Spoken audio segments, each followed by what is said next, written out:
కేంద్ర మంత్రి బండి సంజయ్ గారు ప్రజాప్రభుత్వాన్ని ఉద్దేశించి రేవంత్ రెడ్డి గారిని ఉద్దేశించి కాంగ్రెస్ ప్రభుత్వంలో ఎమ్మెల్యేలు తీవ్ర అసంతృప్తితో ఉన్నారని చెప్పేసి కాంగ్రెస్ ప్రభుత్వం మీద తీవ్ర ఆరోపణలు బండి సంజయ్ గారు చేస్తా ఉన్నారు. వారి వ్యాఖ్యలను తీవ్రంగా ఖండిస్తూ తెలంగాణ రాష్ట్రంలో కాంగ్రెస్ ప్రభుత్వం రేవంత్ రెడ్డి గారి నాయకత్వంలో సాఫీగా ముందుకు పోతా ఉంది. అదే కాకుండా సంక్షేమ కార్యక్రమాలను కూడా అమలు చేస్తా ఉంది తెలంగాణ కాంగ్రెస్ ప్రభుత్వం. ఇప్పటివరకు 170 అంశాలు నెరవేర్చింది కాంగ్రెస్ ప్రభుత్వం. ఏ ఎమ్మెల్యే గాని, ఏ ఎంపీ గాని, ఏ ఎమ్మెల్సీ గాని, లేదు కార్పొరేషన్ చైర్మన్లు గాని, కాంగ్రెస్ ప్రభుత్వంలో పార్టీలో ఉన్నటువంటి నాయకులు గాని ఎవరు కూడా అసంతృప్తితో లేరు. కానీ బండి సంజయ్ గారికి అసంతృప్తి ఉన్నట్టు కనపడుతుందట. బండి సంజయ్ గారు ఎప్పుడు వివాదాస్పద వ్యాఖ్యలు చేసుడు, మీడియాలో ఉండు తప్ప తెలంగాణకు ఆయన చేసింది శూన్యం. కేంద్ర మంత్రిగా ఉండి తెలంగాణకు ప్రత్యేక నిధులు తీసుకురాని దద్దమ్మ బండి సంజయ్ గారు.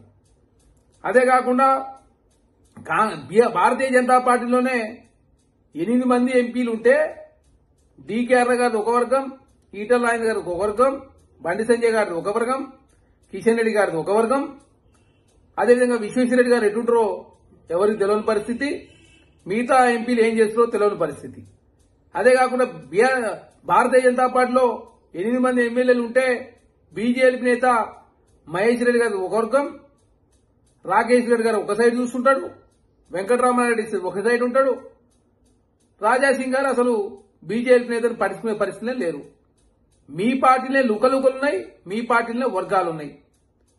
మీరు అది సర్దిద్దుకుంటానికి చేతగాక కాంగ్రెస్ ప్రభుత్వంలో ఉన్నట్టు ఎమ్మెల్యేలు అసంతృప్తితో ఉన్నారని చెప్పేసి ప్రజాప్రభుత్వాన్ని బదనాం చేసే ప్రయత్నం దయచేసి మానుకోవాలని చెప్పేసి నేను కోరుతా ఉన్నా.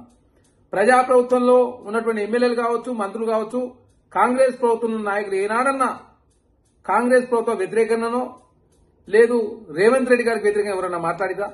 మీ పార్టీలో మాట్లాడుతూ ఉన్నారు రాజాసింగ్ గారు, కిషన్ రెడ్డి గారు ఒంటెత్తు పొగడ పోతా ఉన్నాడు, బీసీలు నిండా ముంచుతా ఉంది భారతీయ జనతా పార్టీని. భారతీయ జనతా ఎలక్షన్ల సందర్భంగా బీసీని ముఖ్యమంత్రి చేస్తానని చెప్పేసి బీజేపీ నేత చేయలేదు. అదే కాకుండా నా జిల్లాకు జిల్లా అధ్యక్షుడు నాకు చెప్పకుండా వేసిందని చెప్పేసి రాజాసింగ్ గారు ఒక ఆంచి అసమ్మతి వ్యక్తం చేస్తా ఉన్నారు. మీ పార్టీలో ముదుగాలు మీ పార్టీని సర్దిద్దుకోండి బండి సంజయ్ గారు. మీరు తెలంగాణకు ఏం తెచ్చినో చెప్పండి బండి సంజయ్ గారు. ఏమంటున్నారు? 1,08,000 కోట్ల రూపాయలట కేంద్రం తెలంగాణకి ఇచ్చిందని చెప్పేసి బండి సంజయ్ గారు అబద్దాలు మాట్లాడుతూ ఉన్నాడు. తెలంగాణ రూపాయి ఇస్తే కేంద్రం తెలంగాణకి ఇచ్చేది 37 పైసలే. మా పైసలే ఇంకా 63 పైసలు కేంద్రం దగ్గర ఉన్నాయి. అదే గుజరాత్ 1 రూపాయి ఇస్తే గుజరాత్కు 8 రూపాయలు ఇస్తుంది కేంద్ర ప్రభుత్వం. ఉత్తరప్రదేశ్ 1 రూపాయి ఇస్తే కేంద్రం ఉల్టా 7 రూపాయలు ఇస్తుంది. మహారాష్ట్ర 1 రూపాయి ఇస్తే 5 రూపాయలు కేంద్రం ఇస్తుంది. తెలంగాణకు గుండు సున్నా చేసింది భారతీయ జనతా పార్టీ. బీహార్కు మొన్న బడ్జెట్లో 1,00,000 కోట్లు ఇచ్చిరు, అంతకుముందు బడ్జెట్లో 50,000 కోట్లు ఇచ్చిరు. 1,50,000 ఎకరాలకు ఇరిగేషన్ ప్రాజెక్టుకు ప్రత్యేక నిధులు ఇచ్చిరు. అదేవిధంగా పాట్నా ఎయిర్పోర్ట్ కి ఇచ్చిన నిధులు, మఖానా బోర్డుకు పైసలు ఇచ్చిరు. ఎలక్షన్ దృష్టిలో పెట్టుకుని నిర్మలా సీతారామన్ గారు 7 సార్లు బీహార్ పేరు తలిచి బీహార్ చీర కట్టుకుని ఎలక్షన్ల కోసం బడ్జెట్ పెట్టినట్టుగా ఉంది. మన పెట్టిన కేంద్ర బడ్జెట్ తెలంగాణ ప్రత్యేక నిధులు ఇవ్వలేదు, విభజన హామీ నెరవేర్చలేదు, వెనుకబడిన జిల్లాలకు నిధులు ఇవ్వలేదు. కొత్తగా 33 జిల్లాలు ఏర్పడితే దానికి గుర్తింపు ఉందా లేదా తెలియని పరిస్థితి. తెలంగాణకు ప్రత్యేక నిధులు తీసుకురాని బండి సంజయ్ గారు కాంగ్రెస్ ప్రభుత్వం మీద మాట్లాడతారట. బండి సంజయ్ గారు చిత్తశుద్ధి ఉందా? ఫస్ట్ అసలు కేంద్ర మంత్రిగా ఉండి రోజు తెలంగాణ రాష్ట్రంలో తిరుగుతుంటాడు. కేంద్రానికి తెలంగాణ ప్రత్యేక నిధులు తీసుకురావాల్సిన బాధ్యత బండి సంజయ్ గారి లేదా?